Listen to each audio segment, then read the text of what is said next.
It's great to be with you here virtually to discuss these very two important planning documents for our city.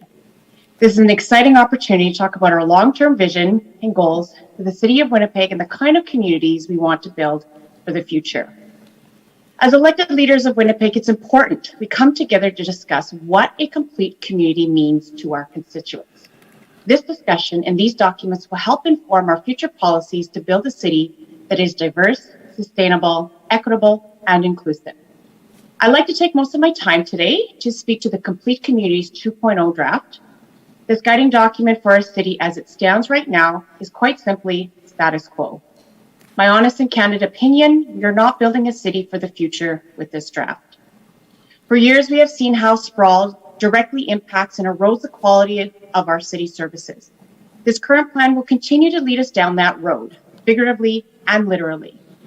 People living in central neighborhoods continue to subsidize new infrastructure for a sprawling city development with increased property taxes while continuing to receive reduced city services. This approach continued towards infill development is not sustainable development for Winnipeg. Economically, socially, and environmentally, after 10 years of falling further and further behind on potential tax revenues, we continue to build a larger city footprint that we cannot afford to build, service, or maintain. This is not acceptable as a long-term plan for our city, especially in a time of COVID, where inequities further cement our economic and social divides. We have to make the bold choices now to invest and shape a new city for the future. As leaders of this city, I ask you to consider the data to develop a responsible plan to grow and develop our city for the future. Together, let's set a progressive goal in Winnipeg targeting 70% in infill and 30% in greenfield development. Our current rate of 50% will continue to deteriorate our central neighborhoods. We can see that we are on the wrong path. Let's work smarter, not harder, to build homes and infrastructure for our city. I spoke with Johanna Hermy, internationally renowned architect and former chair of the Winnipeg Chamber of Commerce, who recently spoke in delegation during last month's PPND committee. Her research outlined some really good key points. Nearly 75% of Winnipeg's annual $1.1 billion budget is dedicated to infrastructure maintenance and municipal service deliveries. All of these services are directly linked to the physical distance between points. A more compact city provides better services for less money. In other words, the more growth we develop in downtown, mature communities, along established infrastructure routes, or near existing community services, we save money in the City of Winnipeg's bottom line.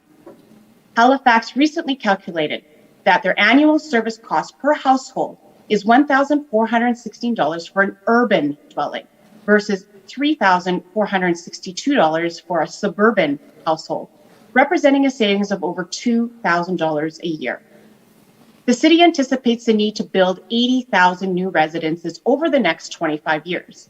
Assuming the services and figures from Halifax are comparable to Winnipeg, if we directed this growth into urban areas, we could potentially see a savings of $4 billion. Just to be clear, when we build our city out, we all continue to pay. We must acknowledge the true impact of these new roads on our city, including air pollution, climate change emissions, noise, delay from traffic congestions, and losses and injury from collisions. Our practices and policies continue to subsidize and perpetuate the high civic costs of automobile use. We understand the full impact and complexity of sprawl-focused development. Research supports that curbing sprawl and supporting infill growth offers an abundance of benefits to our communities, such as raising livability standards, environmental sustainability, supports the mental and physical well-being of citizens, and of course, a host of financial advantages to the community as a whole.